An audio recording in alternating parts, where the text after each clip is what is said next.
Distinguished guests, good morning, good afternoon, and good evening.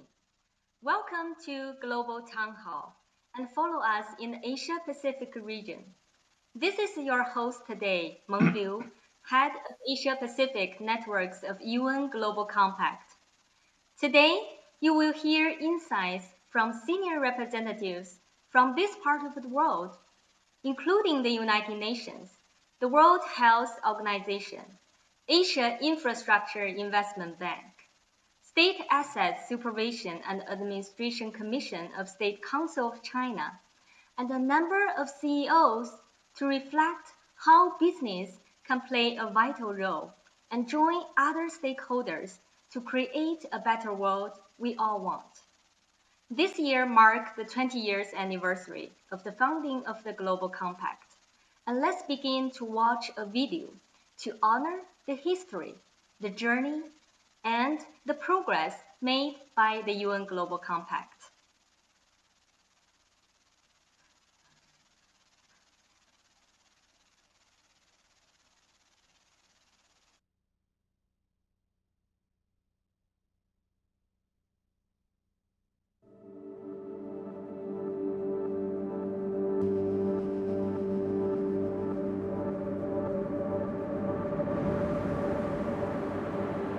We all live in this world together.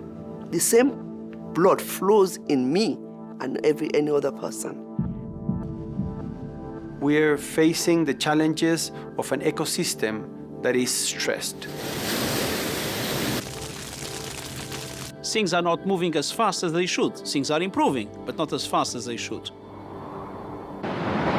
The challenges that we are facing, they are materializing so fast that it's not only my children or grandchildren which will experience the consequences if we fail.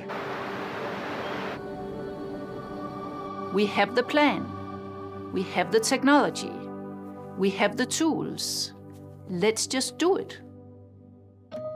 20 years ago, a small group of United Nations and business leaders came up with a visionary proposal.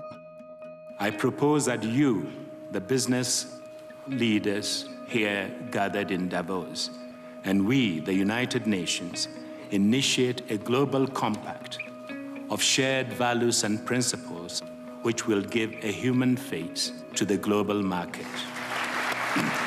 I always say part of Kofi Annan's genius was he invited business, but he also addressed civil society and labor organizations.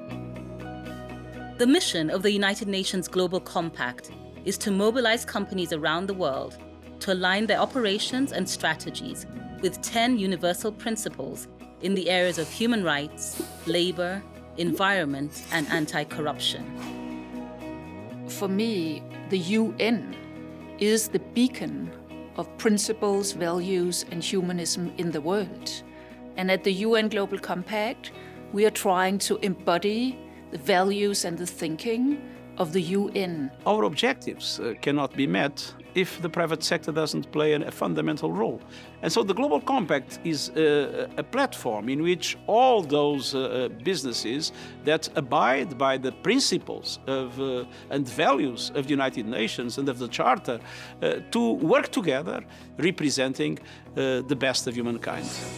For the last 2 decades, the initiative has grown to encompass local networks in more than 60 countries, engaging directly with over 10,000 companies. Local networks are the main assets of the Global Compact because we are on the ground. And their mission is to translate the 10 principles and the global goals into the national business community. At Rio+20, the United Nations Global Compact mobilized the business community, paving the way for more meaningful private sector engagement in shaping the sustainability agenda. Any business that continues to operate under its own self-interest will not be around very long. So businesses that have a strong purpose, that understand how they can make society better, will be embraced by society and will be around for a long time. It is so decided. Since 2015, the 17 Sustainable Development Goals and the Paris Climate Agreement have provided the most powerful common agenda that the world has ever seen, with an essential role spelled out for business. L'accord de Paris pour le climat est accepté. If every company could align with any of the goals, we're all going to be in a better place. I truly believe that companies who do not put sustainability, the SDGs, in their strategies, they're going to disappear. Consumers themselves are becoming are actually demanding from the businesses. They become more responsible and actually support the SDGs. The United Nations Global Compact is leading the transformation ahead, challenging companies to take more ambitious action on the Sustainable Development Goals. I think it's absolutely impossible to face the challenges of today, the very quick change that is happening, without having the youth leading the way and helping us define the right strategies, the right policies, the right approaches to address the global problems. The world is waking up, and change is coming whether you like it or not. Climate justice! Now! Climate justice! Our planet's not for profit! Now! We only have 10 years to go to reach the SDGs, and we need everyone.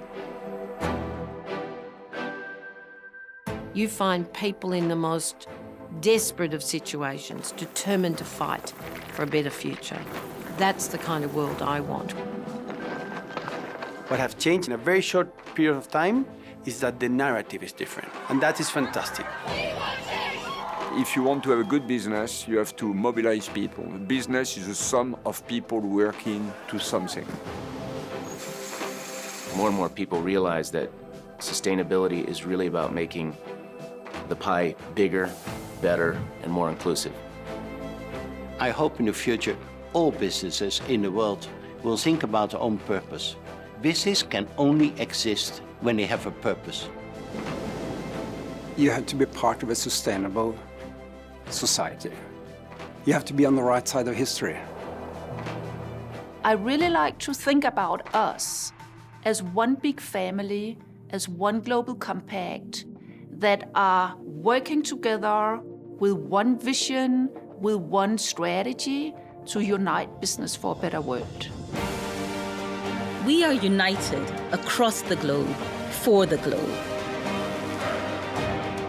We're united despite our challenges, no matter how daunting the task may seem. We are united by possibilities because this is bigger than one business, because we are better together. We all have the same job. We are united in the business of a better world.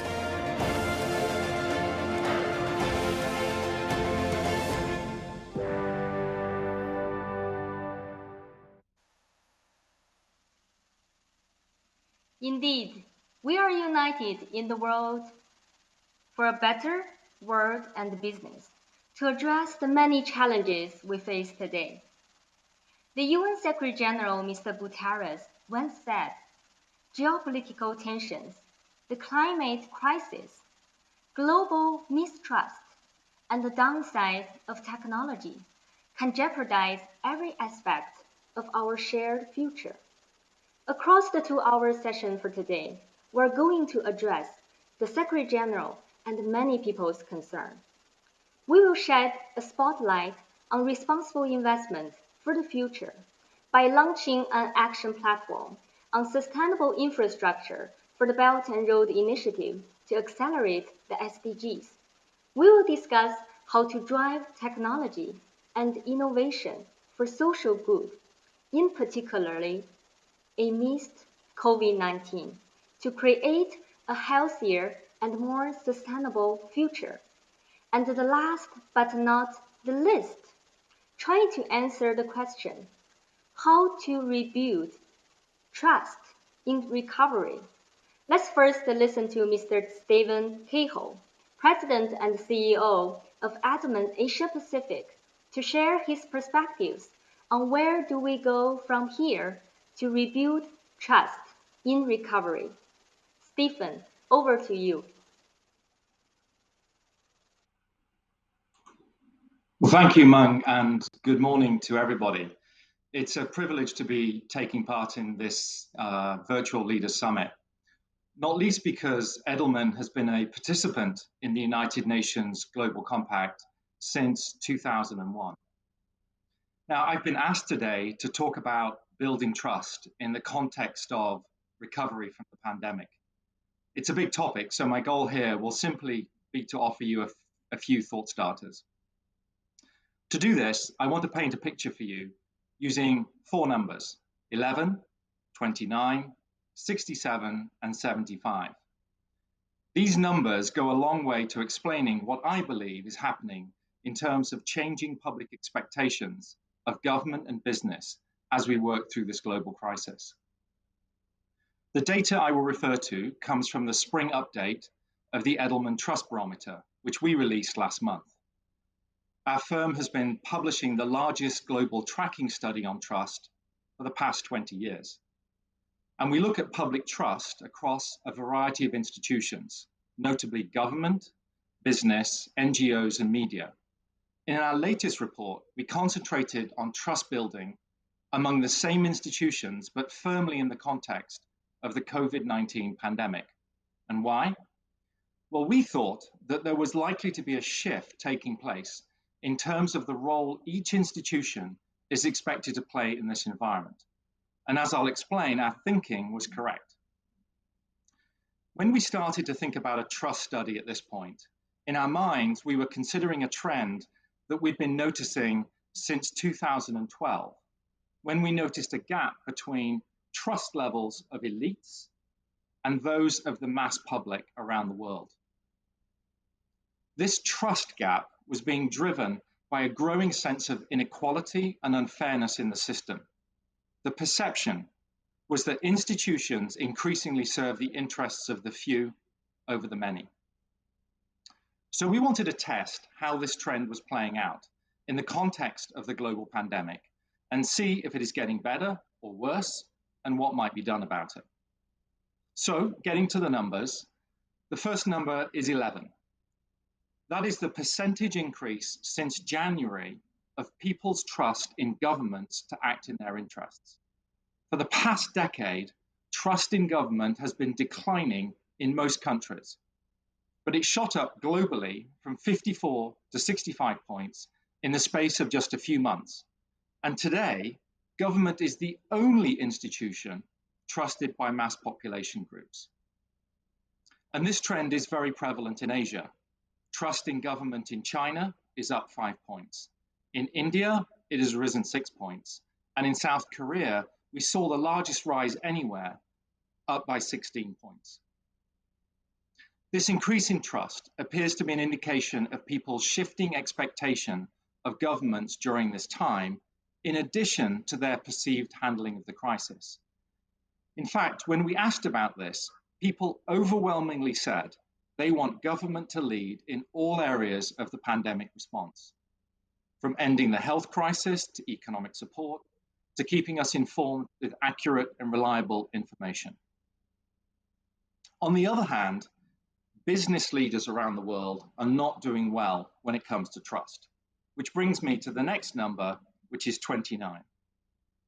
Fewer than 30% of respondents believe CEOs have done an outstanding job when it comes to effectively meeting the demands placed on them by the pandemic.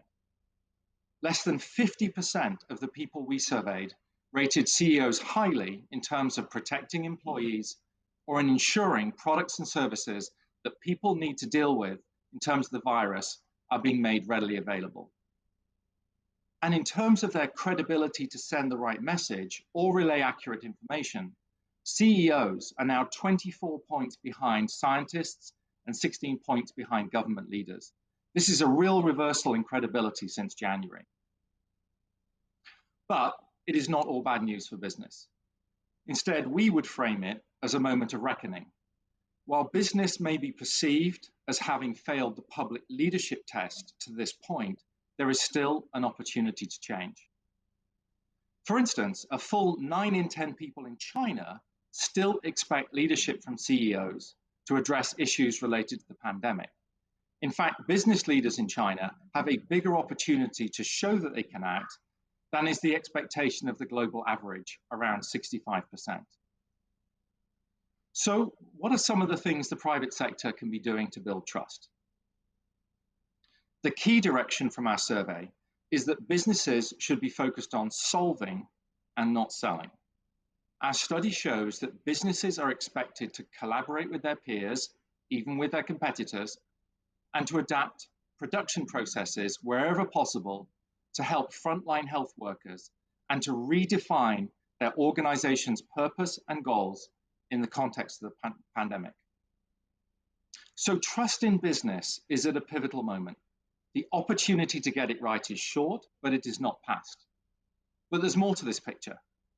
The next number is 67. This is the percentage of people globally who believe that those with less education, less money, and fewer resources are bearing a disproportionate burden of the suffering, exposure to illness, and the need to sacrifice life quality. And China actually leads the list of countries where people are most concerned about the unfair burden of the pandemic on those with lower incomes. Now, I mentioned in my opening remarks that we have been tracking a trend over time about a trust gap between elites and the mass populations. This pandemic has materially made worse that sense of inequality. People feel uneasy about the future and their ability to live strong, healthy, and prosperous lives. In China, 8 in 10 people tell us that they are worried about permanently losing their jobs. And in India and South Korea, around 60% of people share the same anxiety. And in this case, these concerns in Asia overshadow the global average of 48%. Now, given the underlying inequality issues that remain unresolved, some of which I know you'll be tackling in today's sessions, these concerns cannot continue to go unaddressed in both governments and businesses' response plans. And this brings me to the last number, 75. 75% of people want to see CEOs acting cautiously, not rapidly, in deciding when employees can go back to work. It is clear that to build confidence in the recovery, businesses must partner with government and other public sector institutions in terms of taking these decisions, and indeed be seen to be working with governments on all solutions which are pandemic related.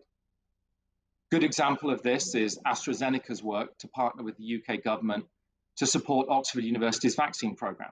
There are many others. But I want to emphasize that this call for cooperation goes beyond just government and the private sector. Multilateralism is critical, and most of you participating today will be in a position to attest just how powerful such partnerships and collaborations can be.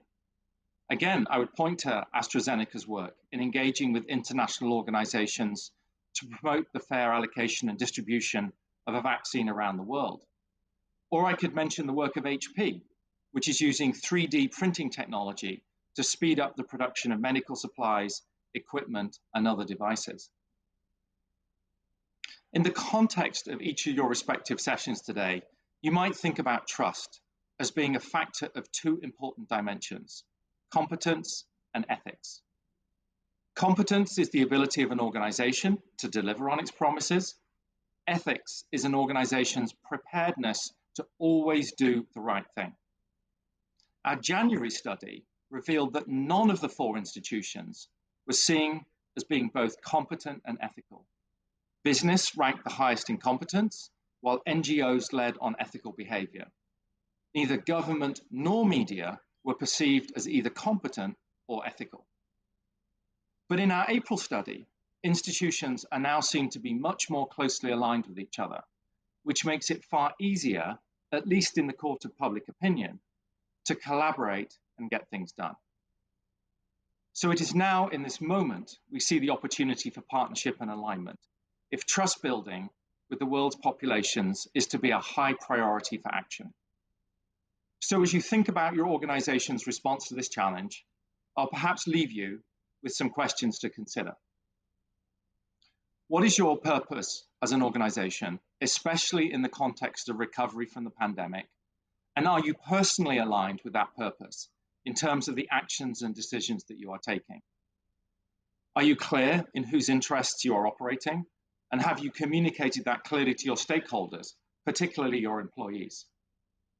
Who do you consider your organization to be accountable to in today's crisis? And how are you publicly demonstrating that accountability? Is your organization genuine in trying to be part of the solution? Or are you making statements because it feels like the right thing to do? Is there an evidence base to show you are committed to making a real difference? Finally, what are 2 potential partnerships you could think of putting in place coming out of today's session, which might propel you along that trust-building journey and contribute to the multilateral efforts which are needed? I hope that gives you some helpful input to begin your deliberations today.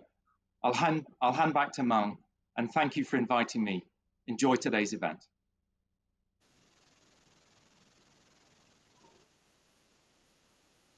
Thank you, Stephen. Indeed, we need to rebuild trust.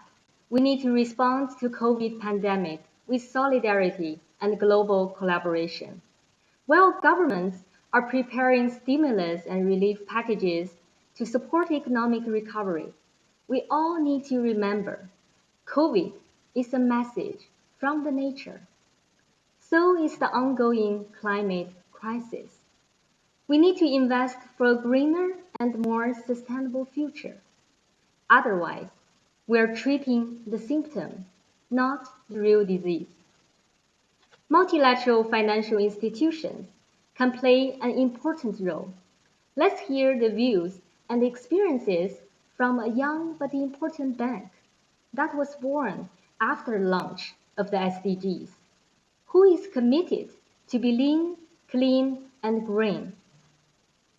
Let's welcome Dr. Joachim von Amsberg, the Vice President of Asia Infrastructure Investment Bank.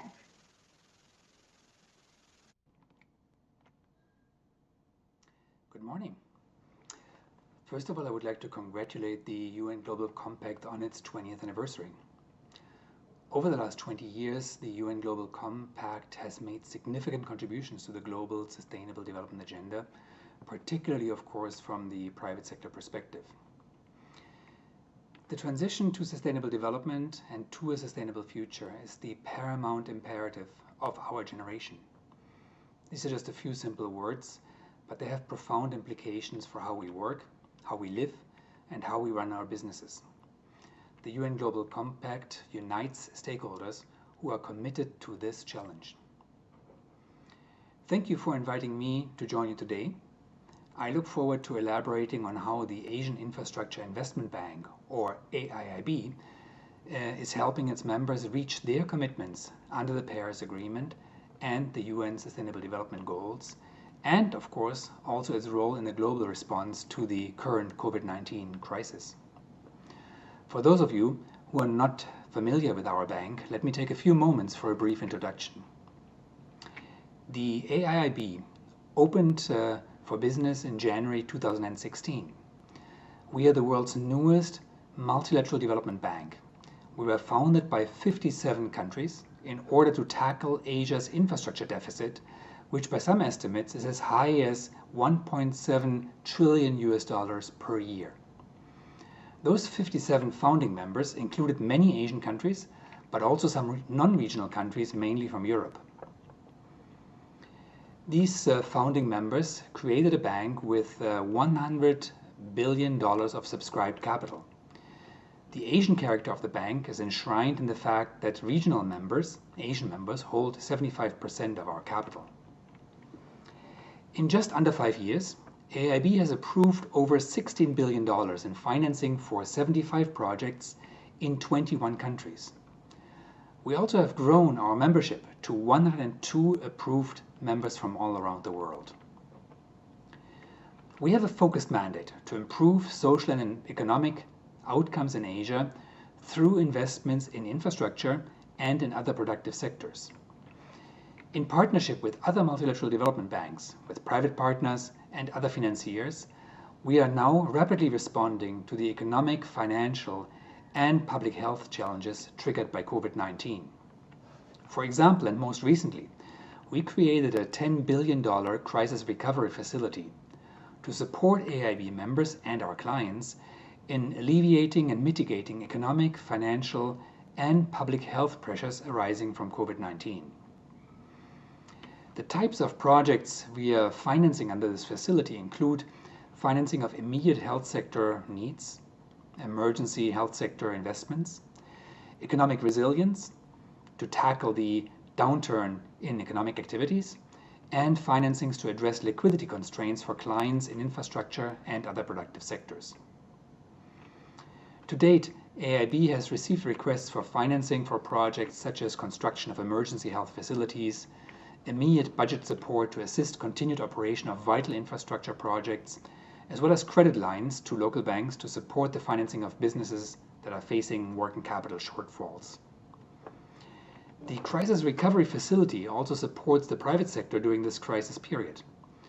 We know that private sector companies active in infrastructure are facing increased costs, increased risks for ongoing projects, and there are many cases of commercial banks that have pulled out of previously agreed financing packages for new projects.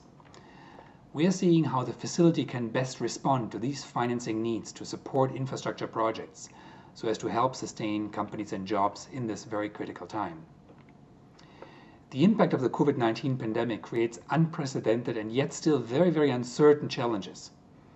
An adaptive multilateral approach is necessary to effectively help countries around the world successfully navigate the health and the economic costs of recovery, and we look forward to continuing to work with our public and private sector partners to address these unprecedented challenges.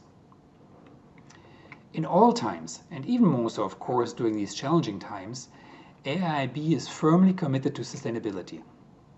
Concretely, this means that we require that all of our investments be financially and economically sustainable, socially sustainable and inclusive, and environmentally sustainable. We are committed to ensuring sustainability in our operations, both in terms of project investments as well as corporate practices. AIB's policies, strategies, and operations are aligned around promoting green objectives and helping our members reach their commitments under the Paris Agreement and under the UN Sustainable Development Goals. The 2030 Agenda is critically important. However, it faces financing challenges. The COVID-19 pandemic could create even new obstacles to the massive efforts that are needed to realize the SDGs. The SDGs are important for AIB as a multilateral development bank with a mandate to foster sustainable economic development, create wealth, and improve infrastructure connectivity in Asia. All our members support the SDGs. Many of them have integrated the goals into their national investment plans and roadmaps, which are the basis for many of our investment financing projects. From day one, we have demonstrated strong alignment with the 4 infrastructure-related SDGs. They are SDG 6 on water and sanitation, SDG 7 on energy, SDG 9 on industry, innovation and infrastructure, and SDG 11 on sustainable cities and communities. AIB's efforts for our climate has ramped up significantly in the initial years. Last year alone, climate financing from our bank amounted to $1.7 billion, or 39% of total financing approved in that year, 2019. We are working to ensure that all our investments are socially sustainable and inclusive in terms of addressing direct and indirect impacts, especially on displaced persons, vulnerable groups, and the community health and safety.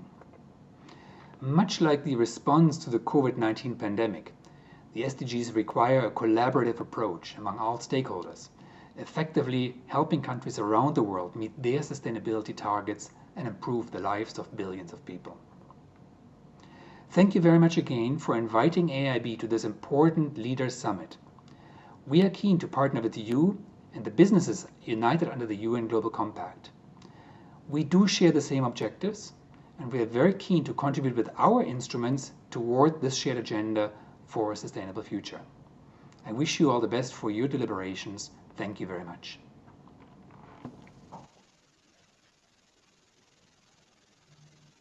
Thank you, Dr. Amsberg.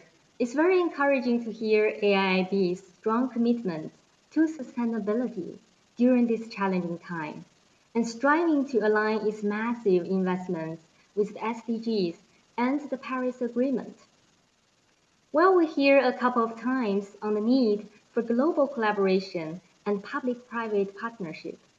Let's move to a panel composed of key stakeholders at the forefront of fighting COVID to share their experiences on global collaboration for a healthier and sustainable world. Thank you. Thank you, Meng. And hello and welcome everyone to the panel discussion on global collaboration for a healthier and a sustainable world. My name is Amita Chaudhry and I am a senior advisor with the UN Global Compact on sustainability learning. The big question that we are answering in the panel today is if the pandemic will usher in a new era of global collaboration amongst business, civil society, UN entities, and the governments to address the challenges of health, inequality, and climate. To discuss this, it's my absolute great pleasure to host a distinguished panel today, Dr. Gauden Galea, Chief Representative in China of the World Health Organization, Mr. Zhenguo, he's the president and founder of LONGi Green Energy Technology Company Limited, and Mr. Nicolas, president, Crédit Agricole CIV China Limited. Welcome to the esteemed panel. So I'm going to start with Dr. Gauden. Dr. Gauden, I'm going to ask you a question that's probably on the minds of a lot of listeners. Could you share a little bit more about the role that WHO has played in the world and in China to fight against COVID-19? And could you also speak to the importance of global solidarity for a healthier world? Thank you, Anita, and thank you to the UN Global Compact for inviting me in to participate in this important meeting and distinguished panel. We have a brief time, so a quick review of a very large question that has at least absorbed the whole of my waking and sleeping time since the beginning of the year. I would classify my answer into two parts, a quick response on our collaboration with China that has been extensive and immensely fruitful. It involved at the beginning mutually working together with Chinese scientists to identify the virus and to ascertain its characteristics, what was the severity of the disease, what were the transmission modalities, what were the appropriate control measures, what was working, what could be improved. This was dominated the first weeks of the year. But it also involved WHO through its exchange with its international networks to provide support to China, which was suffering the first epidemic. And people will remember during that period the great solidarity with the suffering that was being faced by the Chinese people. As China brought its own epidemic under control, WHO-China joint mission visited over a couple of weeks, went to a range of provinces and localities, and wrote a report that established the foundations for the response. You can see the elements that many of the successful countries have actually identified and used component. Of course, each country has its own expertise, but that report stands as one of the milestones in understanding how to overcome the epidemic by describing what China had achieved. At the end of January, WHO declared a public health emergency of international concern, and that is another milestone that identifies, in a way, the highest level, not in a way, it's the highest level of alert that WHO has available to it.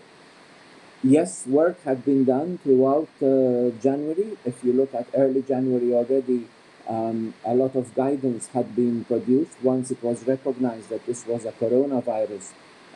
Guidance that had been produced in the context of MERS, another coronavirus, was quickly adapted, and this has continued in a process of guideline development that has not ceased until even today, and will not cease as long as new findings and new scientific discoveries are being made.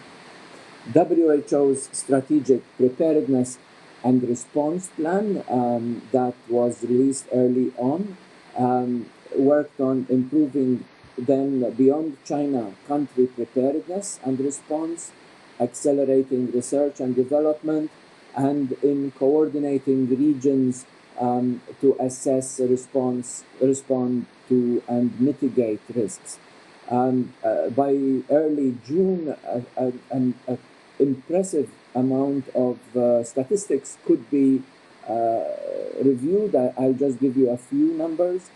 In the procurement of PPE, personal protective equipment, 135 countries have received gowns and goggles and face shields in the millions. Strengthened laboratory capacity with over 1 million test kits to 129 countries. Over 3 million swab kits were secured. The deployment and the provision of supplies is a partnership with the World Food Programme, and indeed a lot of these supplies are procured and shipped out of China. Information is very important. Guidance and training has been provided by WHO. More than 130 technical guidance documents have been published, and the open WHO platform has 90 courses over a range of topics. And more recently, the WHO Academy app has been launched in order to provide authoritative information. Diagnostic kits, vaccines, and therapies are three big questions that are asked across the world now. And WHO has launched the solidarity trials in order to accelerate the research and development in all of these areas. Many candidate vaccines are now in clinical trial. Diagnostic kits, therapeutics are in a pragmatic trial. So there is and the political will through the ACT accelerator is being advocated in order to make sure that once these solutions are identified, are established, then they can be made available as a global good. So research and development has been working to a blueprint that was convened by an international group of experts early in February. A partners platform has been set up, and a number of partnerships with UN and other agencies have been launched. A lot of collaboration with our sister UN agencies, not least now on the UN Global Compact. We are all working for the Sustainable Development Goals, and it is very clear that the impact of COVID now goes far beyond the immediate health impact, but the economic and social impacts are extremely important and have to be handled in a multi-sectoral, whole-of-government approach. Much more to say, but I suspect we only have half an hour. Much, Dr. Gauden. Now, you've made a clear case for preparedness and collaboration.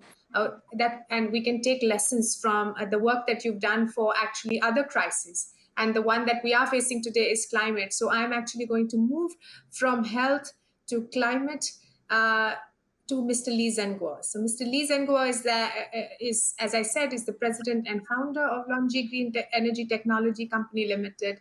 It's a world-leading solar technology company. And just like the UN Global Compact, LONGi is also celebrating 20 years. So congratulations, Mr. Li Zhenguo, on your 20 years as well. It would be great, Mr. Li, if you can briefly introduce the LONGi Group and the role that you've played in China's green energy landscape. Thank you. Hello, Amita. My English is not so good, so I can just speak in Chinese. Sorry. 隆基是全球最大的光伏产品制造企业。我们很自豪的，在过去10几年呢，我们通过这个引领和推动这个行业的技术进步和成本降低，使光伏这个清洁能源呢，已经成为全球最经济的电力能源之一。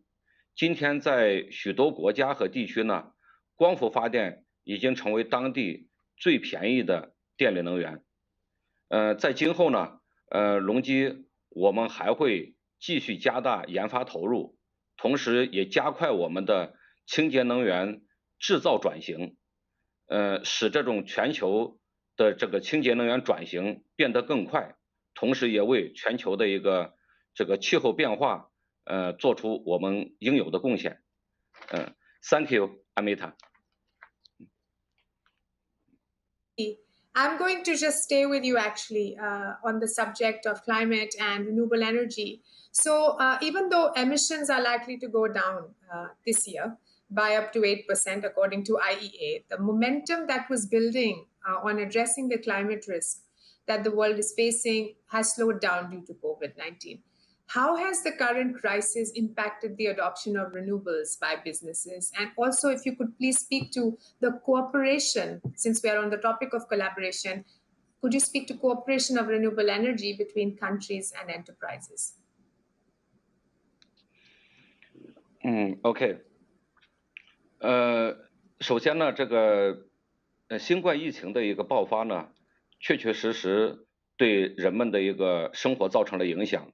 人们的生活出行以及运输受到了一定的限制，所以说对光伏的一种安装以及能源这种实现呢，确实受到了一些影响，因此新能源的发展，一定程度上有些变慢，但是我们相信疫情总归会过去，疫情之后呢，各个国家会更重视能源安全，包括能源本地化的这种诉求，所以说在疫情过去之后呢，我相信新能源的一个发展会变得更快。同时，因为疫情的一个爆发，导致了光伏产品价格在最近一段时间出现比较大幅度的一个降低，光伏这个能源的竞争力被进一步加强，所以说光伏的一个应用普及的一个速度也会进一步加快。那么在谈到这个国家与国家之间新能源方面的合作呢，我们认为这个不同的国家它具有不同的资源禀赋，有些国家光伏像类似这种清洁能源，它会资源十分丰富，在这些国家安装光伏产品呢会十分的经济和便宜，那我们可以把这种清洁能源这个输送到另外的国家。那么当然这个有些国家呢，它还会有清洁的这种水，那么我们可以通过清洁能源把这种水输送到缺水的国家。一些临海的一个国家呢，也可以进行利用清洁能源进行大规模的海水淡化，那么把这种淡水再输送到这个内陆的这个缺水的国家，来改善这种生态环境。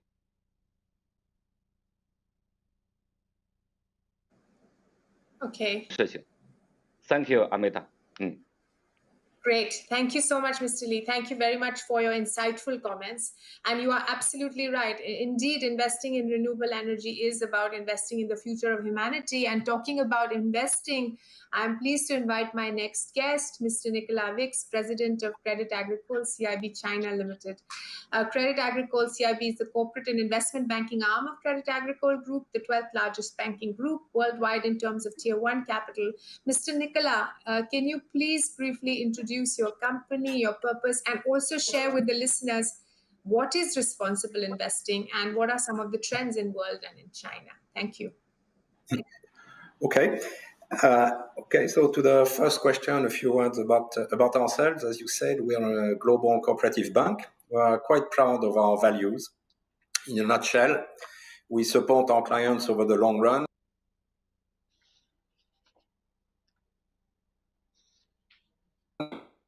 We maintain a moderate risk profile.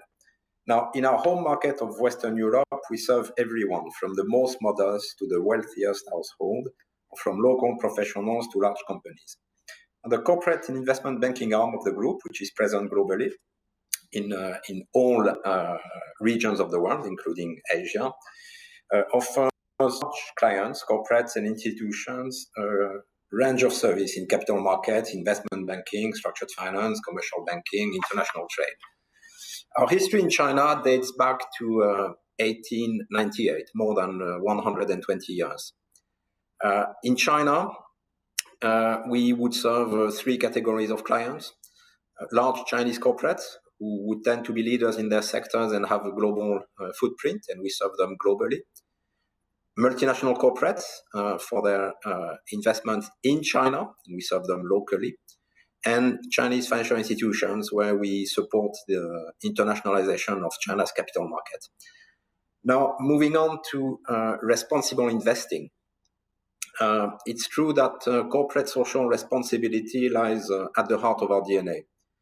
I would just mention as an illustration, back in 2003, we were a founding member of the Equator Principles for project finance.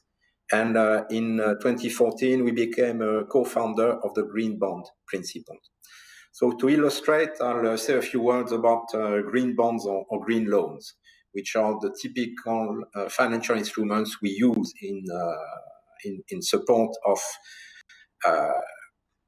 environmental projects or social projects. And that is becoming an increasing part and a dominant part of our business.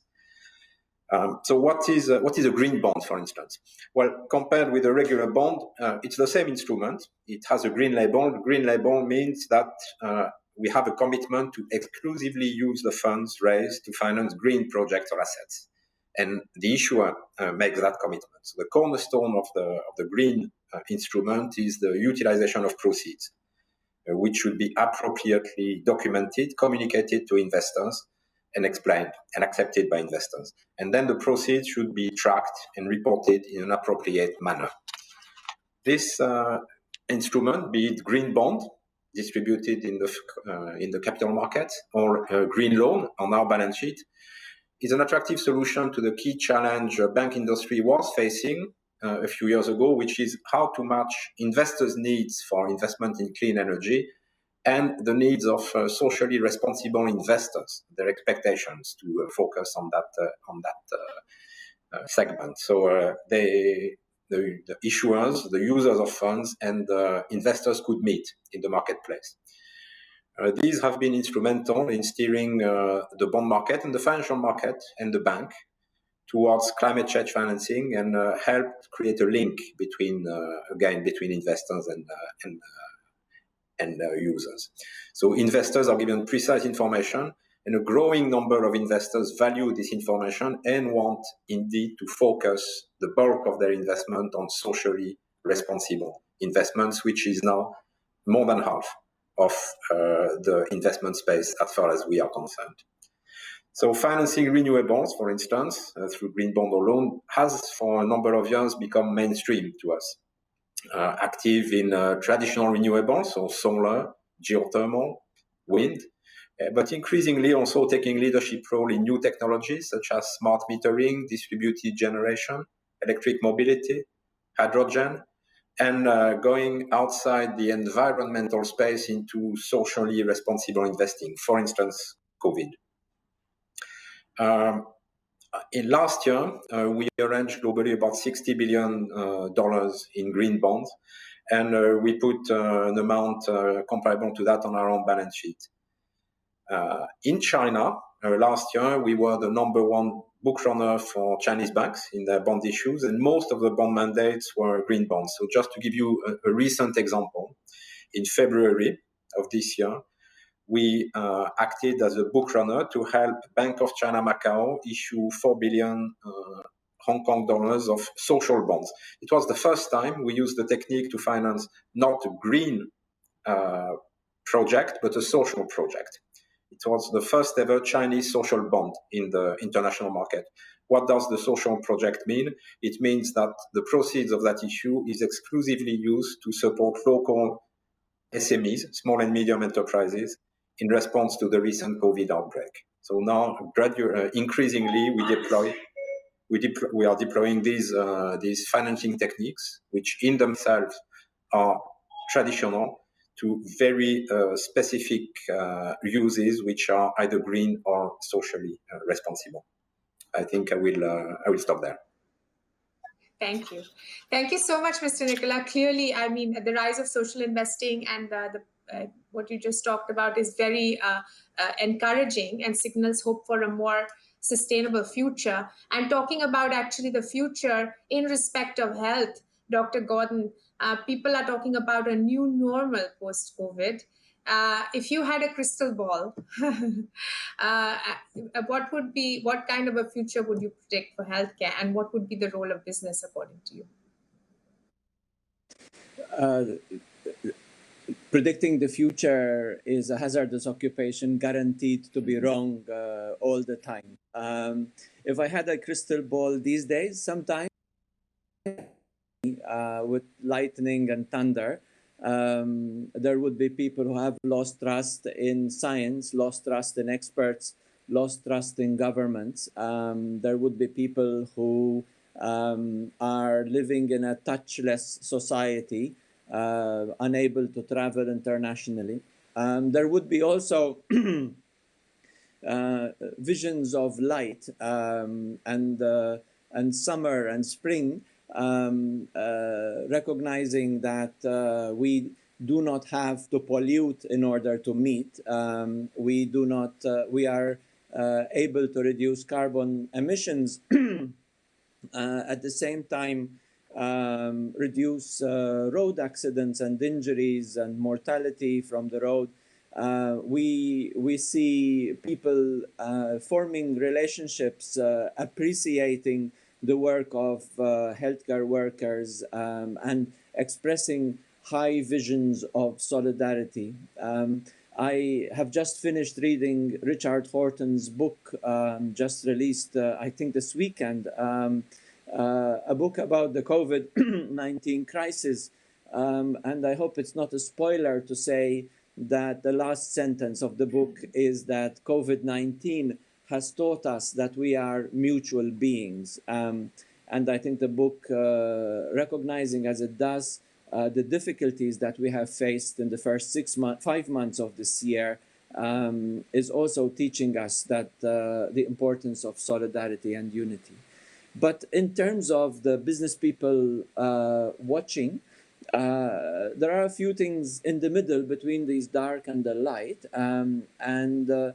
One, I would see preparedness as an industry, surveillance, data science, supplies. Now that we're using masks in the millions, are we adding to the plastic or pollution, or do we have new ways of producing these materials that are still environmentally friendly? Early warning systems. What does surge capacity mean? Certainly, many countries have suffered from the lack of intensive care facilities and respirators, but that has also led to a certain amount of innovation. How does it mean to increase you can't sustain a health system with the high-tech surge capacity that is needed at the peak of a COVID epidemic over the long term, but what does it mean to come in and out into those situations? Then a new language is developing as some countries are seeing their numbers flatten or decline. Triggers and thresholds, bubbles and corridors. People are envisioning a future where they live within a corridor that is safe, but can be easily opened and closed through systems of tracking, tracing, and identifying. How do these translate into services and products? What is international travel in the new era? What sorts of information and surveillance systems are needed in order for countries to have the confidence that they can exchange passengers between them and allow social and economic activity to continue. The food industry is going to find itself very challenged. The food industry is not really a food industry. Many of the food companies are owned by private equity firms. They are revenue generators. How do we bring in the idea of a triad of security, safety, and quality of food in ways that are both health promoting as well as preserve the respect for the One Health principle and the animal-human interface? And I would conclude, last point in that future is another quotation from Richard Horton's book, where he quotes in turn the chief economist of the Bank of England, where he talks about as societies, we have underestimated the importance of social capital as a counter-cyclical stabilizer. A very interesting concept. How does that translate into even simple actions, deceptively simple actions, such as how do we achieve equity? How do we protect the vulnerable? How does that contribute to social capital? How to measure profit? How to measure productivity? Thank you. Thank you. Thank you so much, Doctor.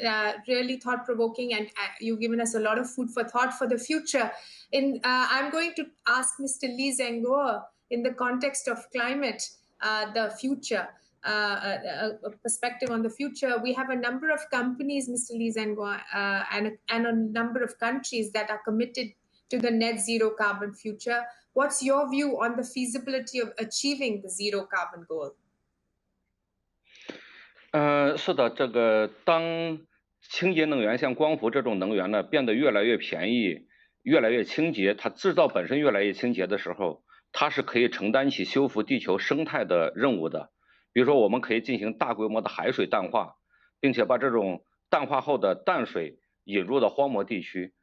当地球70%的荒漠面积变成绿洲之后，就可以吸收固化 自有人类以来产生的所有碳排放，这不仅仅是一个零排放，而且是个负碳的一个过程。Thank you, Amita.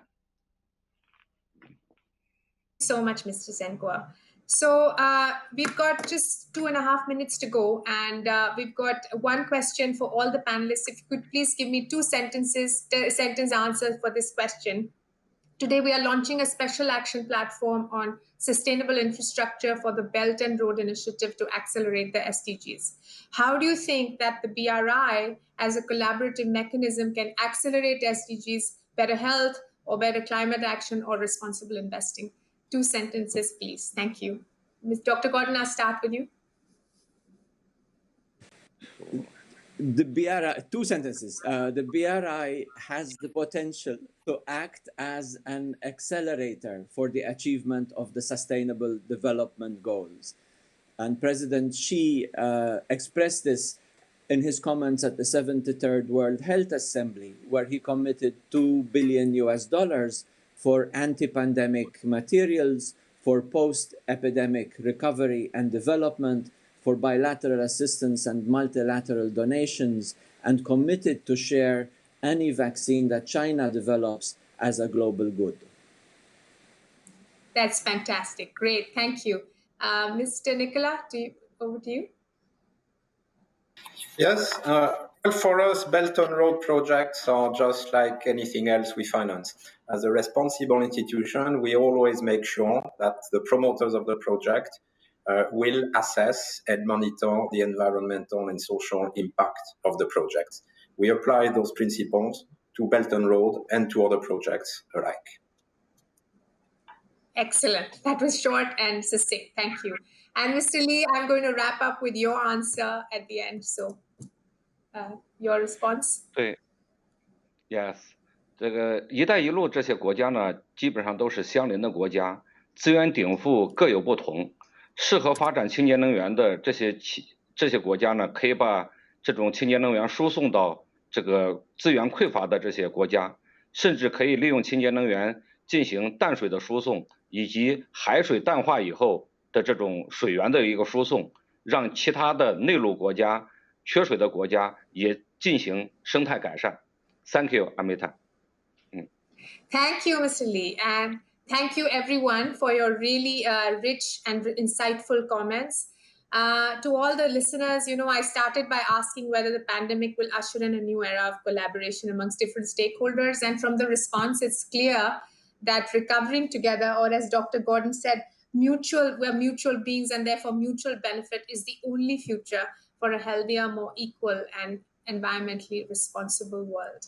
So with that, we come to the end of the session. Thank you again to all the panelists and for your time.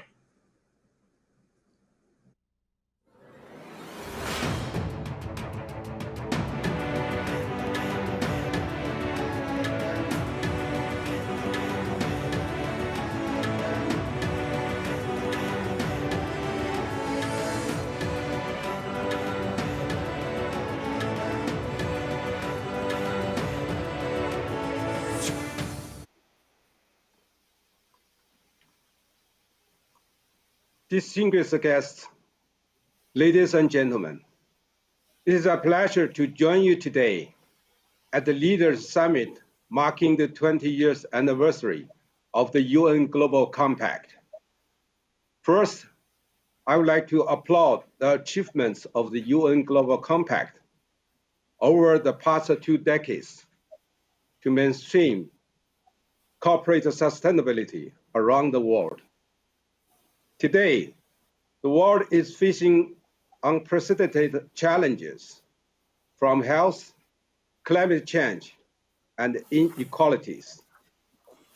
The decade of action between 2020 and 2030 will be a critical period for the entire global community to collectively tackle these interconnected challenges and raise ambition on sustainable development.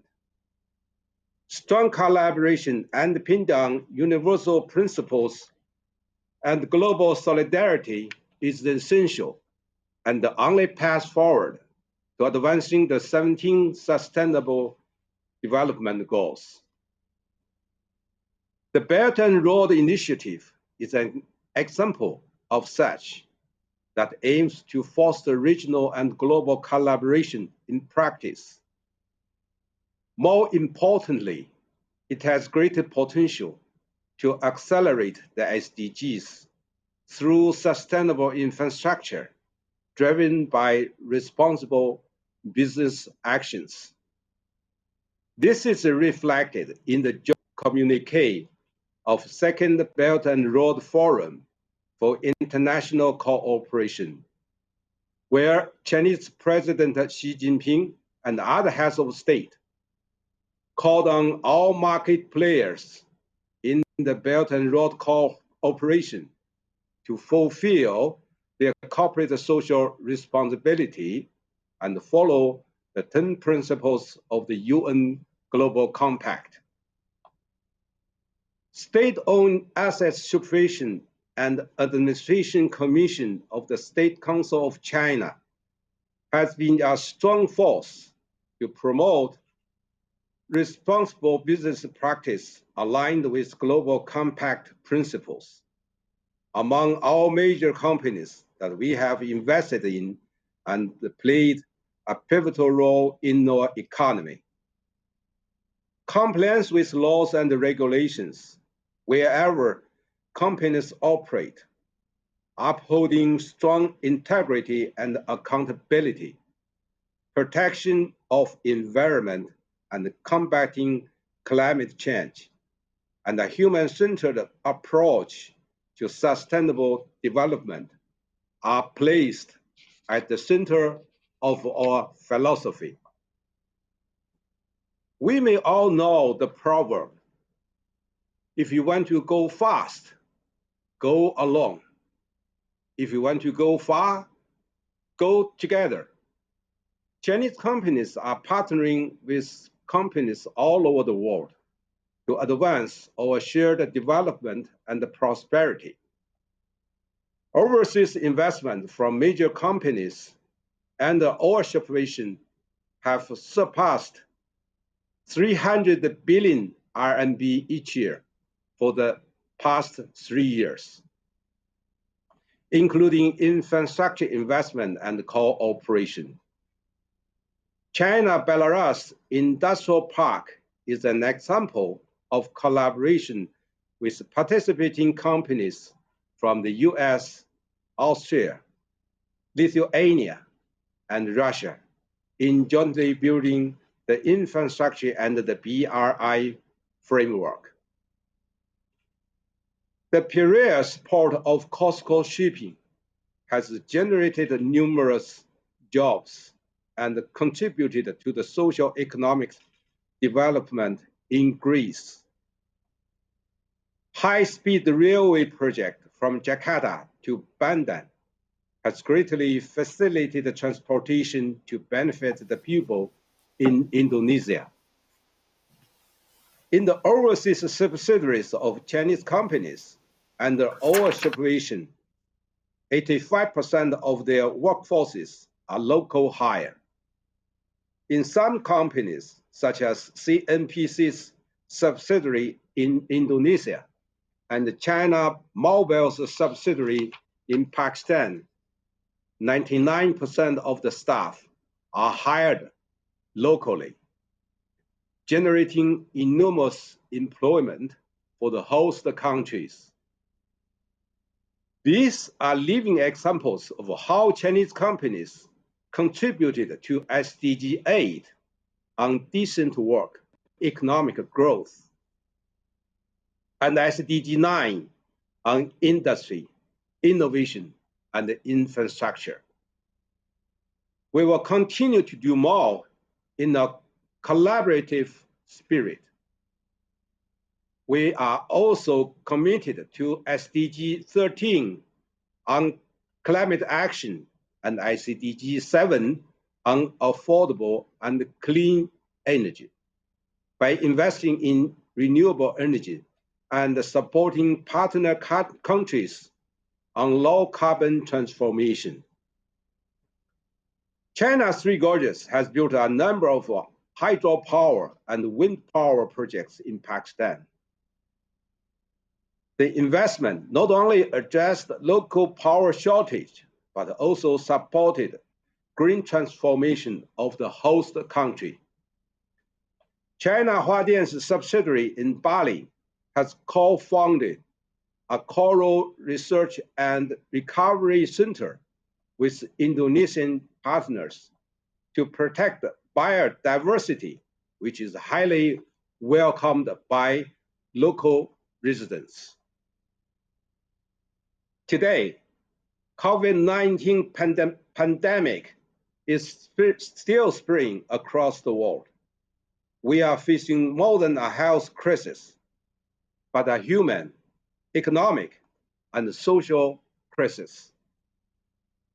Chinese President Xi Jinping had called for fighting COVID-19 through solidarity and cooperation and building a global community of health for all.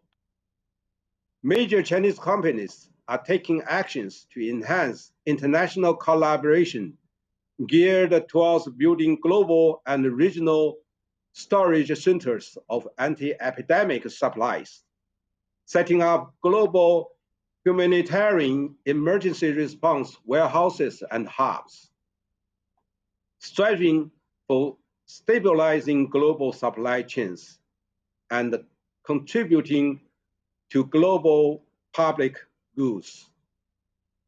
This is even more important and urgent for BRI countries, where most developing countries are spread. I hope the action platform to be launched by the UN Global Compact today will serve as a key international mechanism to facilitate the business community's contribution to boost sustainable infrastructure and investment along the BRI countries to accelerate the SDGs. Ladies and gentlemen, please join me to applaud the UN Global Compact for uniting businesses together over the past 20 years and embark on a new path to recover better, stronger, and together for all and for future generations. Thank you.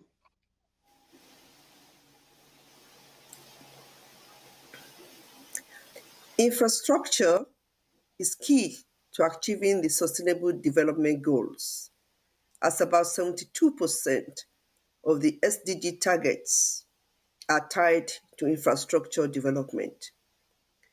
Currently, the world's largest infrastructure projects are in the Belt and Road Initiative countries. It is crucial to integrate the 10 principles into the BRI infrastructure development to accelerate the SDGs.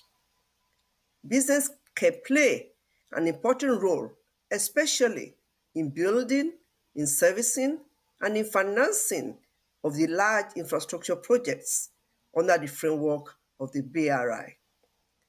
The UN Global Compact Action Platform that is being launched today can help address sustainability challenges and support companies in their drive to align with the SDGs under the BRI framework. The platform strives to forge strong partnerships at global, regional, national, and subnational levels. In the context of infrastructure development, the platform creates a framework that requires private sector companies to act in an ethical and sustainable manner.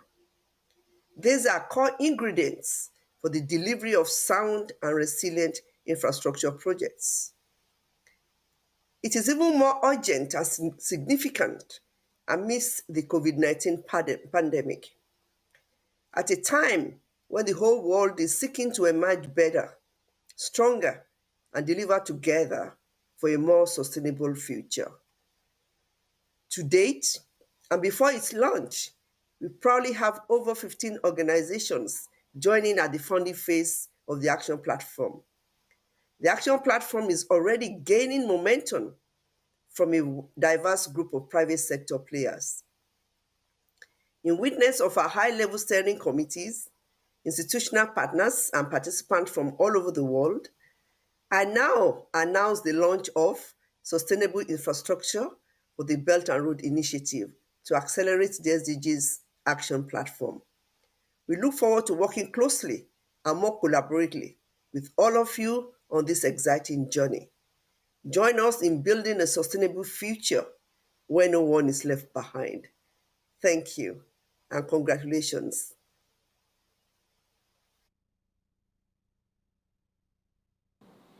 I would like to congratulate the UN Global Compact for launching the Action Platform on Sustainable Infrastructure for the Belt and Road Initiative to accelerate the SDGs. In 2015, the UN General Assembly adopted the 2030 Agenda for Sustainable Development as the plan of action for people, planet, and prosperity.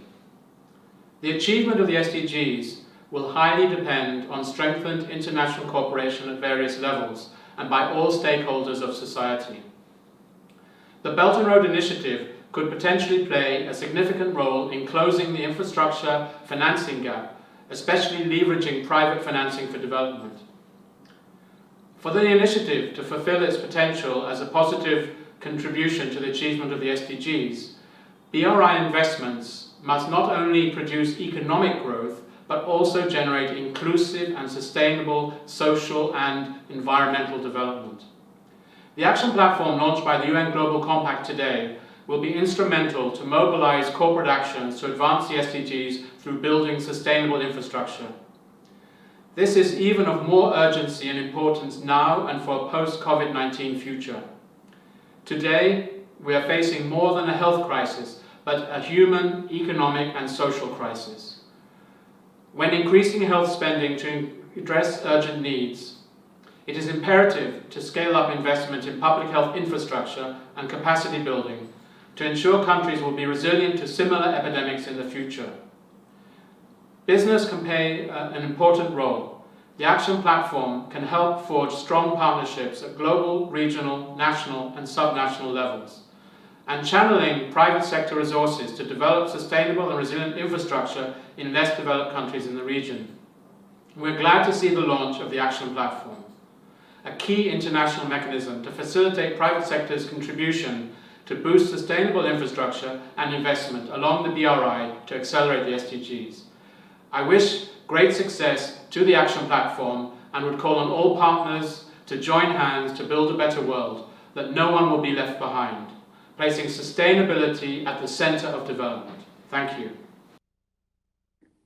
Ladies and gentlemen, I would like to congratulate UN Global Compact to launch an action platform on sustainable infrastructure for BRI initiative to accelerate the realization of SDGs.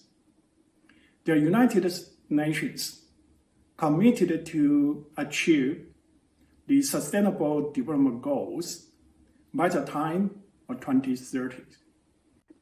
There are 17 goals, including no poverty, zero hunger, good health. All of them are desirable. So the question is how to realize them. And I think the most important way to realize the 17 goals is through the Goal 8, decent jobs. If people have jobs, they certainly will have earnings and they can get rid of poverty. But how to provide decent jobs? I think that's the Goal 9, infrastructure, industrialization, and innovations. Because only through innovations, we can raise the productivities in agriculture and also in industries. But from the historical experiences we know, if we only improve the technology in agriculture, then the earnings of the people cannot be large enough. So we see the successful country, they all have a structural transformation from agrarian economy to industrialized economy. But no matter new technology for agriculture or industrialization, we need to have infrastructure, to have a sustainable infrastructure action plan. In the Belt and Road Initiative, it will help the realization of the SDGs. And the need of infrastructure is so huge.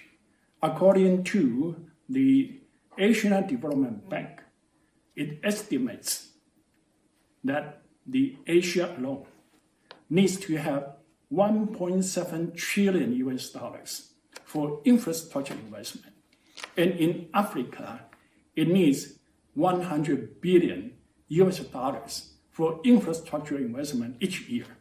And this kind of funding needs cannot be met by any single initiative. In China, we have a saying, if you want to be rich, build the road first. That means if you want to have economic development, improve the infrastructure first. And so this kind of improvement in infrastructure itself is a good investment and also will open up the opportunity for further development. Certainly, with the COVID-19 pandemic, we know infrastructure is not only power, irrigation, road. We also need to have the health infrastructure because health itself is a goal of SDG, and also with good health, the workers, the people can participate in the development process to make development happen, to earn the earning to contribute to the development.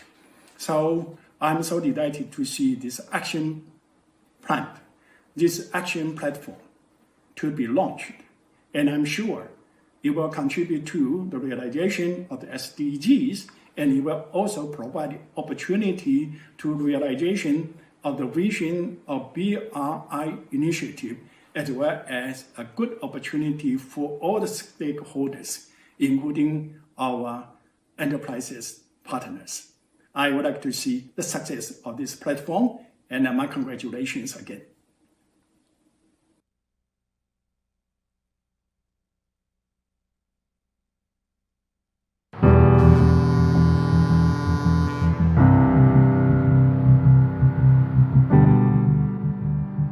The northbound is located at the junction of the Huangpu River and Suzhou Creek to form a golden triangle for Shanghai's development with Lujiazui and the Band. What is this place?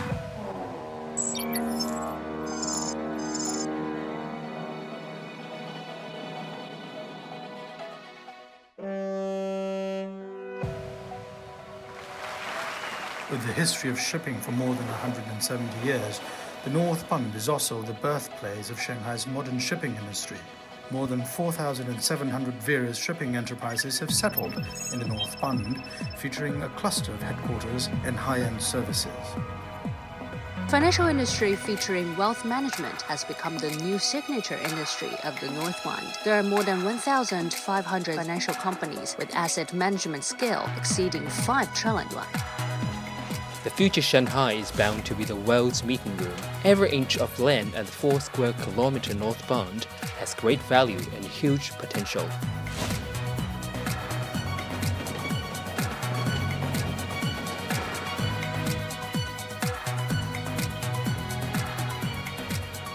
Welcome to the North Bund. Here is our overall solution to the development of the group headquarters and the needs of our staff. I hope we will have further cooperation.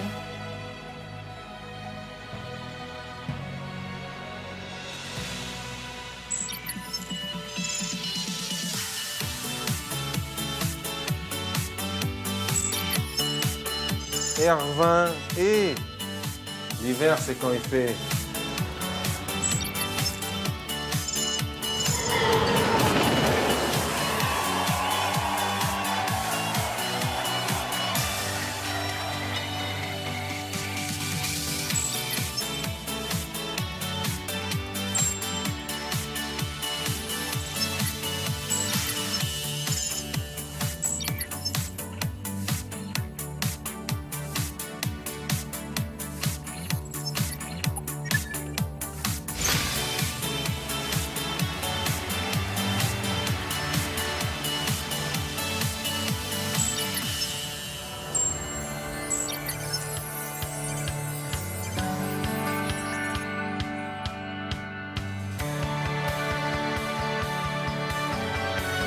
Truly North Bund, like never before.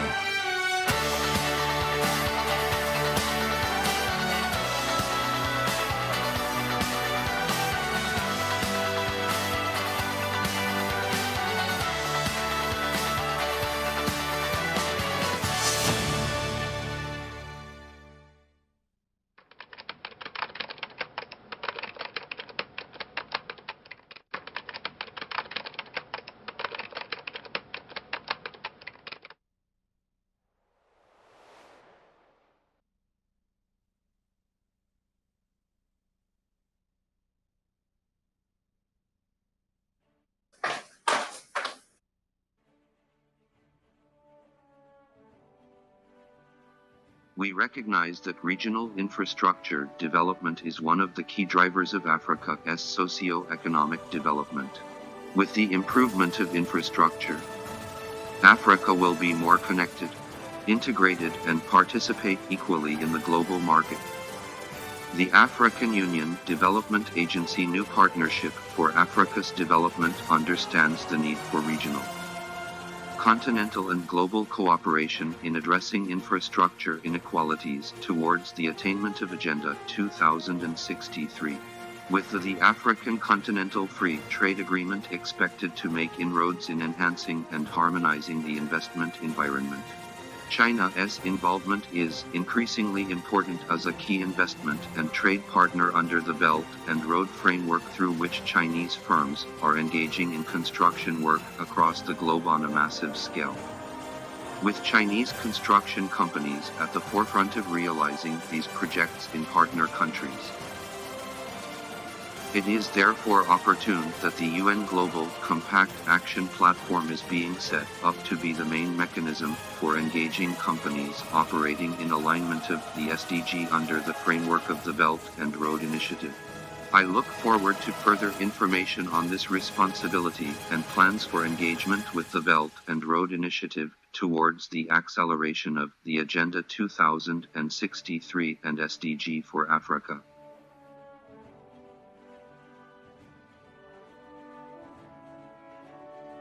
UNIDO commends the United Nations Global Compact's initiative to contribute to the Decade Action for the Global Goals by establishing an action platform, Sustainable Infrastructure for the Belt and Road Initiative to accelerate the SDG. The action platforms of the United Nations Global Compact are a key mechanism to bring together stakeholders at the global, regional and national levels to accelerate new approaches for conducting sustainable business. This will ensure not only the sustainability of infrastructure projects of the Belt and Road Initiative, but also their long-term feasibility by building on the tools and guidance developed by the Action Platform to advance the SDG at the country level.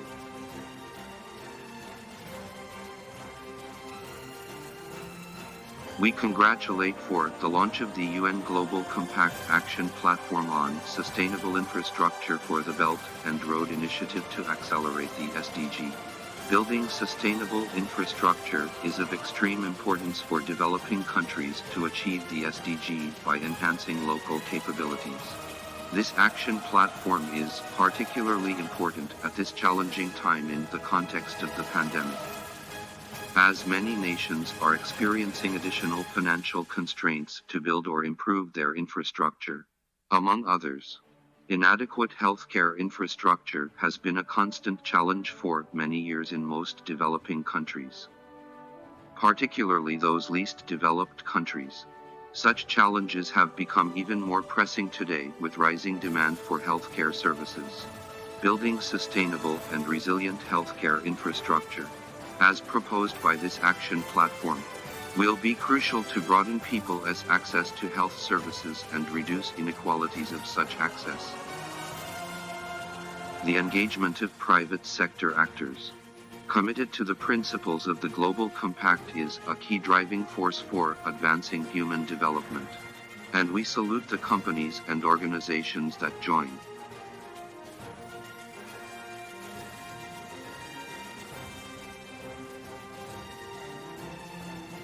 The action platform could bring together the strength, expertise, experience, and vision of international institutions, regions, and enterprises to boost pragmatic cooperation in alignment of the SDG under the framework of the Belt and Road Initiative. Hope the action platform actively plays its role through engaging companies in the Belt and Road to ensure that people and planet prosper as a result of this initiative that realized its greatest potential to accelerate the SDG.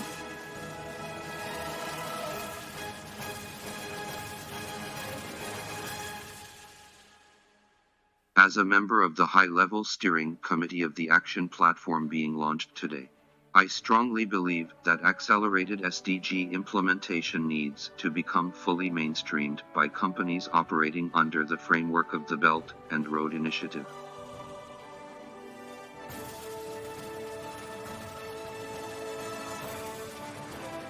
The action platform can play an important role in facilitating private sector investments to support the developing countries, in particular African countries, in building sustainable healthcare infrastructure by first kicking start healthcare infrastructure sector work.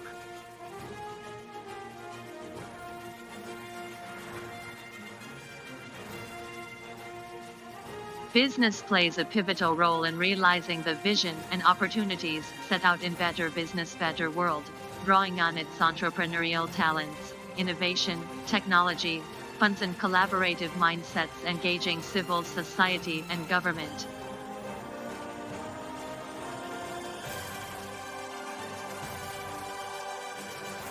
The Belt and Road Initiative has the huge potential to connect countries with over 60% of world population. Hopefully, the action platform will play an important role in building sustainable infrastructure for the Belt and Road Initiative to accelerate the achievement of the SDG.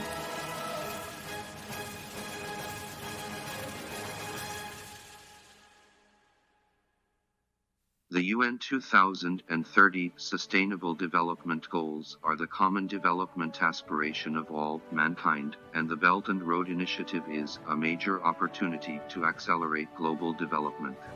The combination of the SDG and Belt and Road meets the interest of all stakeholders concerned. I look forward to seeing the action platform to play an important role in advancing the integration of SDG into the Belt and Road.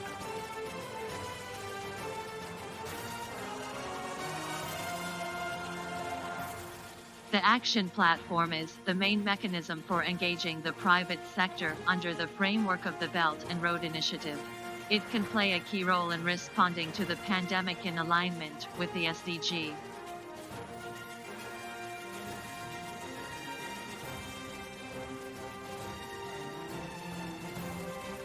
Sustainable infrastructure takes innovative strategy, scientific study, and humanistic principle leading ahead to embrace more advanced technologies, especially information technology enabling digital transformation, which then spontaneously reshape the environment and majority with sustainable and resilient features.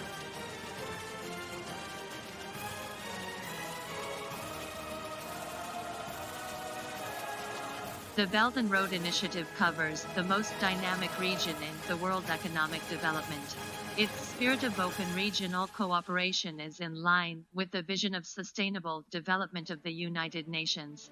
We believe the action platform could effectively promote the free flow of economic elements and efficient allocation of resources in the Belt and Road regions, providing an important mechanism to advance sustainable infrastructure and responsible business through international collaboration to accelerate the SDG.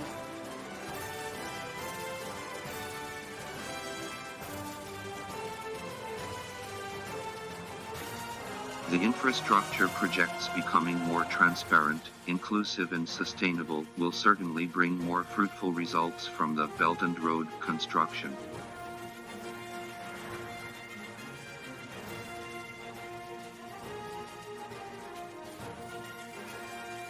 Action Platform Patron, Binance Charity, Action Platform Sector Supporter, LONGi, Action Platform Participant, Arabis, China Development Bank, Edelman, Limit, Sinopec, State Grid Cooperation of China, Winner,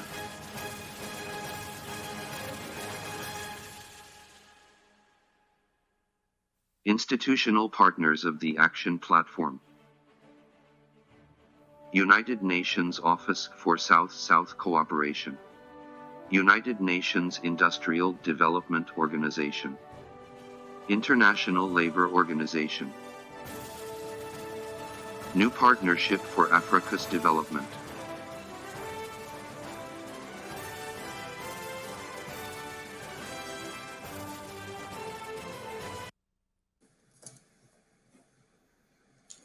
Thank you.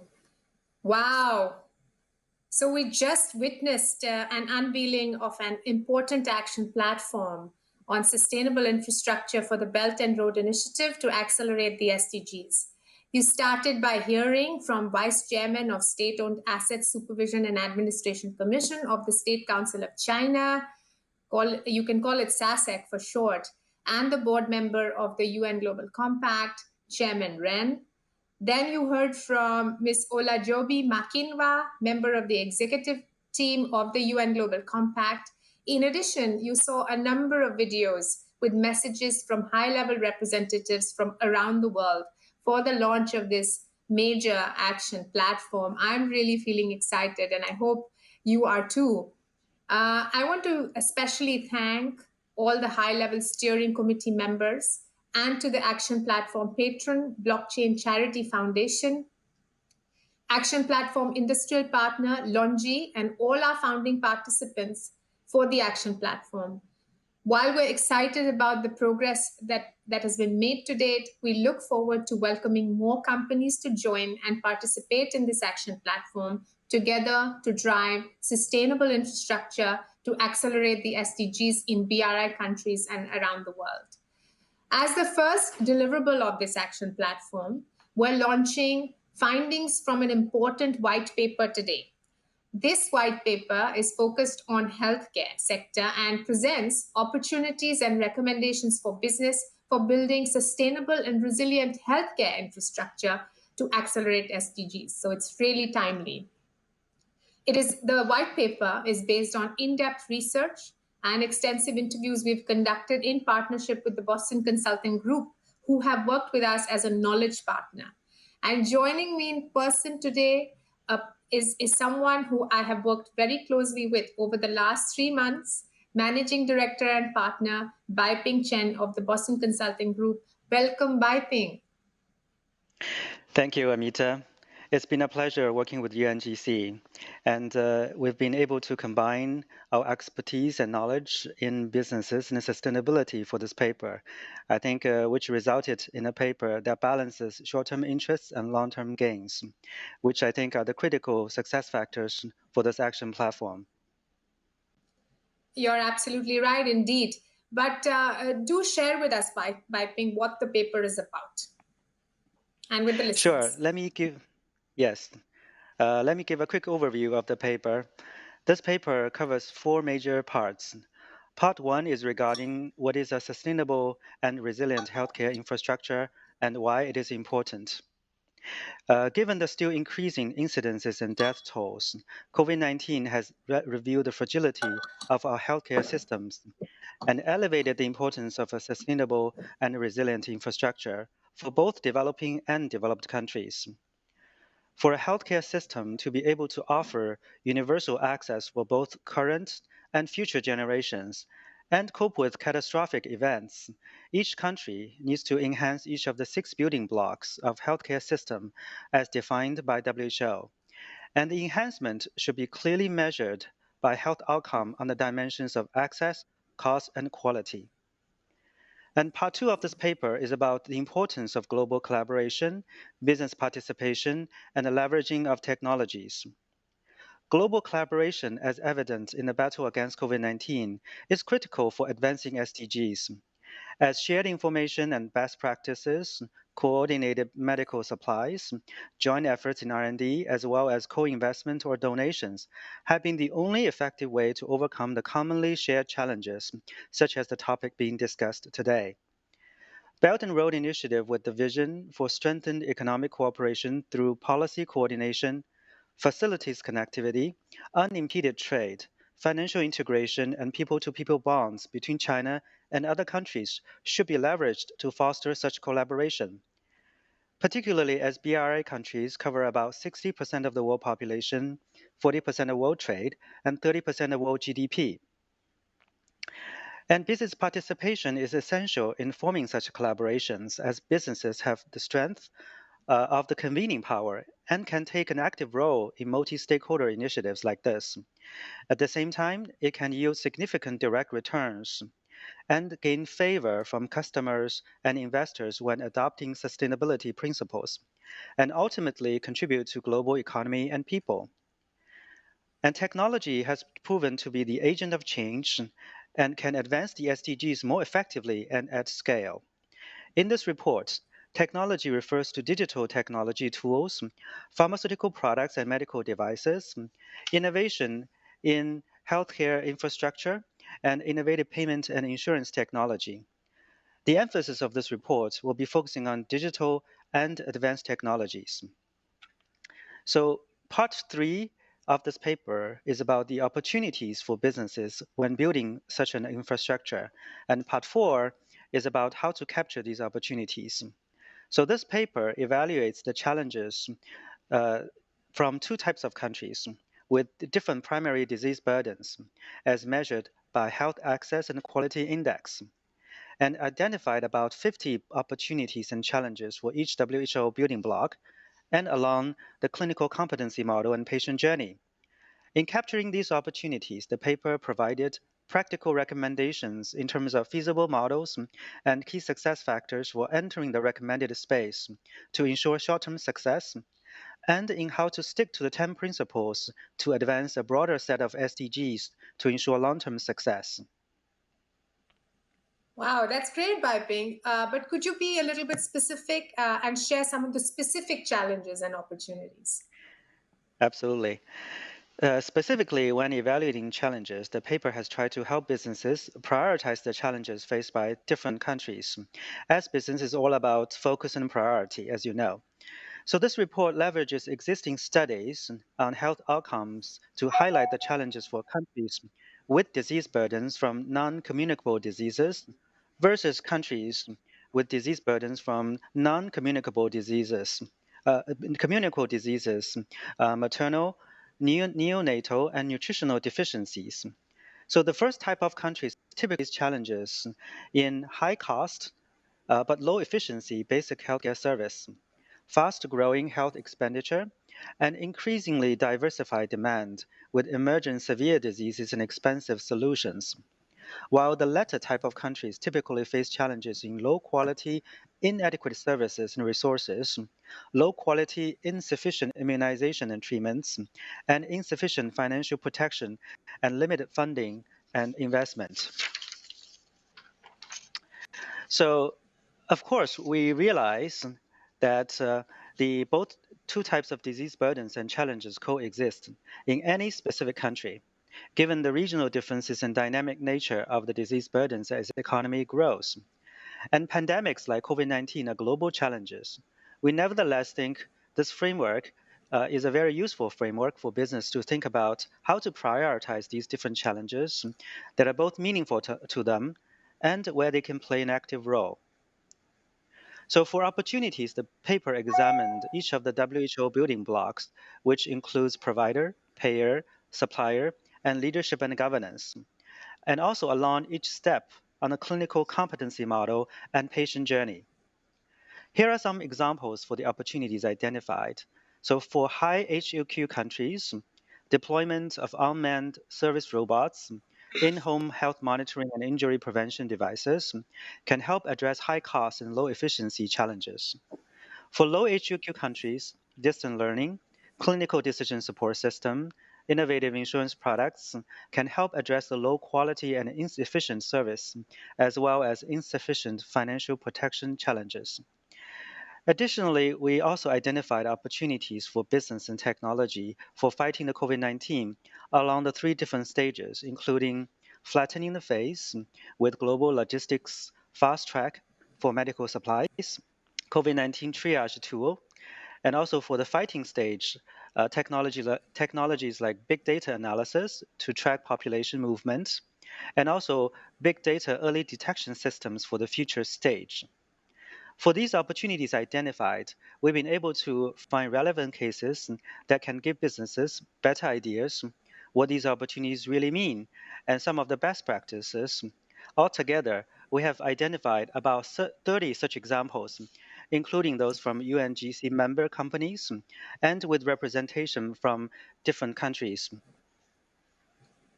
So Amita, a question for you. How to ensure sustainability when businesses are trying to capturing those opportunities? That's a great question. It's also a very important question, Baiping. So thanks for asking.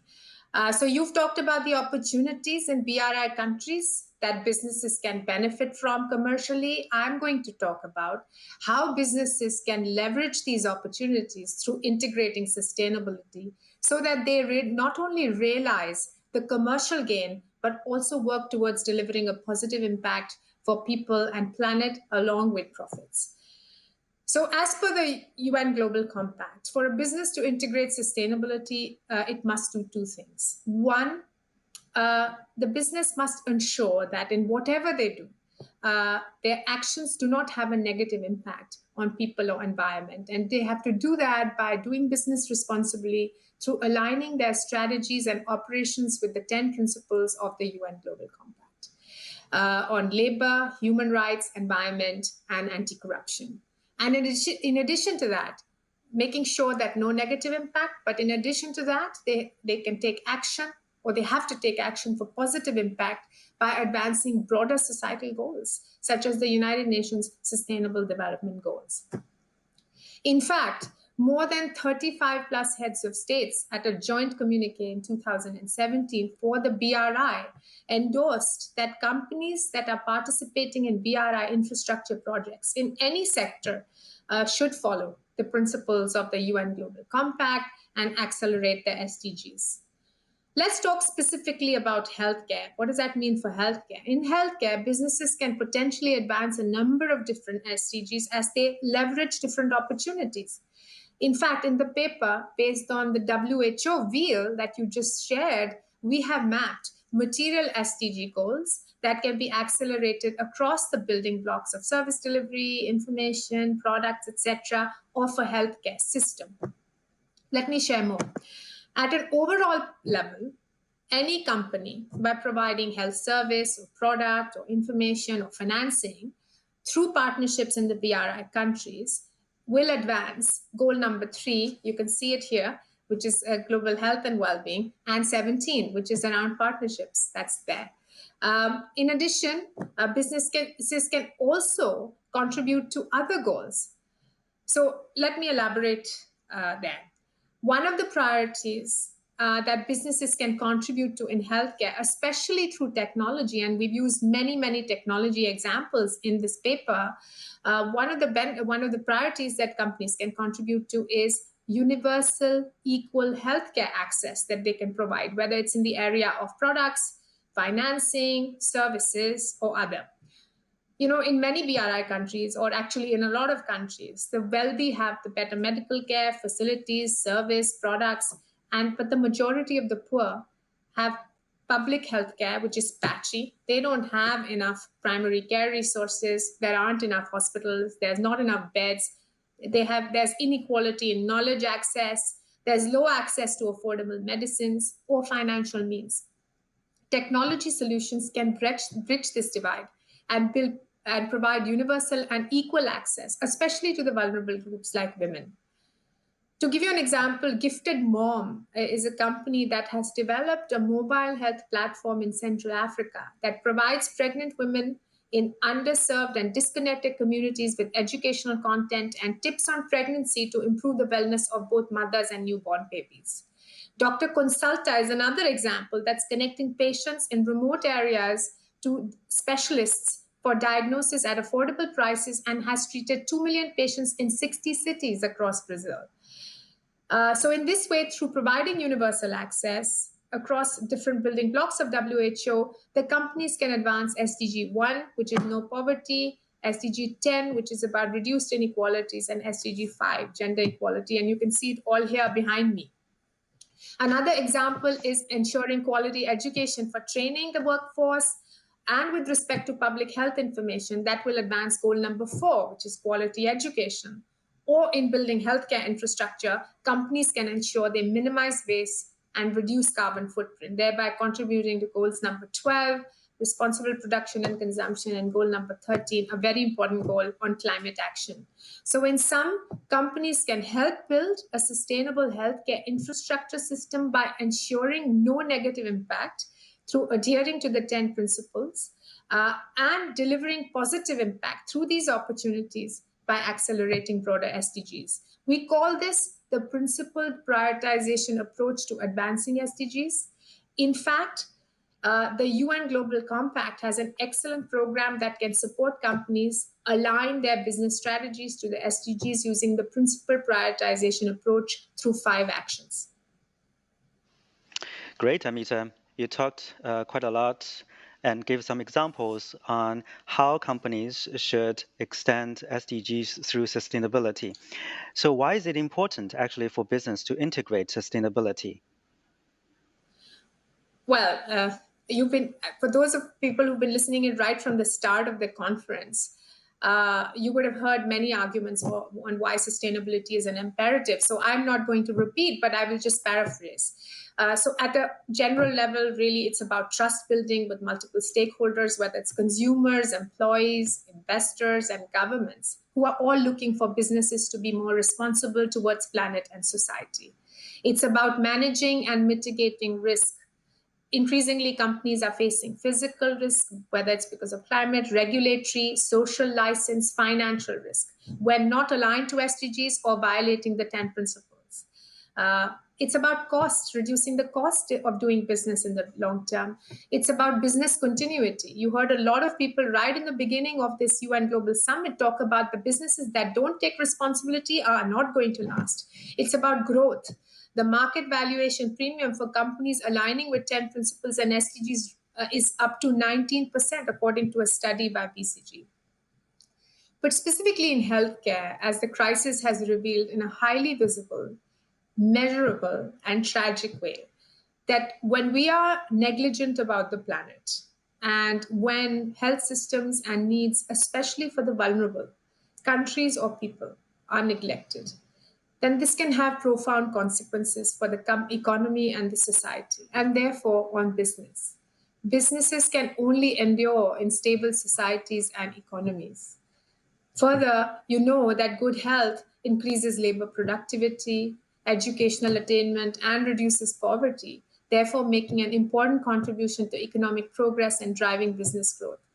As business accounts for 60% of the world's GDP and 90% of job creation, this business must be a central actor to promote healthier people, healthier planet, improve the lives and prospects of everyone and everywhere.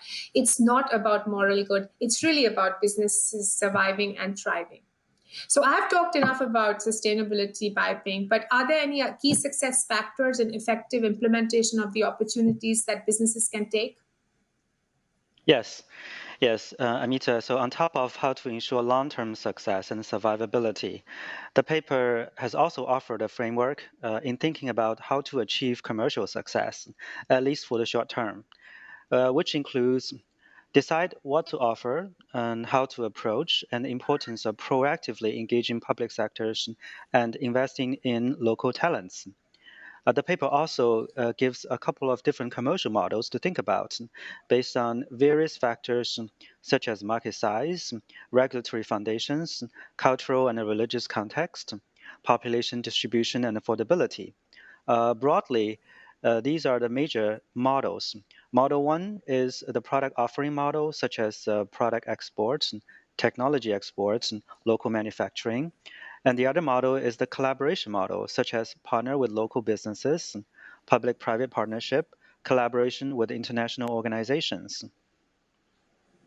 Wow, Pink. Clearly, a lot of valuable information in the white paper, opportunities and guidance for companies to participate in building a truly sustainable and a resilient healthcare infrastructure through partnerships and also leveraging technological innovation. So people who are listening, just get ready for the report that's going to be launched soon from the white paper. I want to say thank you to BCG for your partnership and expertise, and also thank a number of different individuals who contributed to this paper, from healthcare businesses, from WHO, and academic experts. We are really grateful for your contribution. And thank you most, actually, to listeners for taking time out, and hope that you have found what we just discussed relevant and useful. As I said, we will be releasing the report based on white paper soon. And with that, we are coming to the end of this session, and I'm going to, with 50 seconds to go, I'm going to hand over back to Dan Thomas. Thank you. Thank you all so much to our friends in China and the Asia-Pacific region for those excellent discussions and your contribution to our 20th anniversary UN Global Compact Leaders Summit. I'm Dan Thomas from the UN Global Compact office here in New York, where the summit began 14 hours ago. We're now over halfway through this very global conversation on sustainable business in light of COVID-19 and other global challenges. Next, I'll be handing over to our colleagues in Southeast Asia for an important discussion about sustainable and resilient supply chains. But before I do, I'd like to play you a quick recap of how this Leaders Summit began.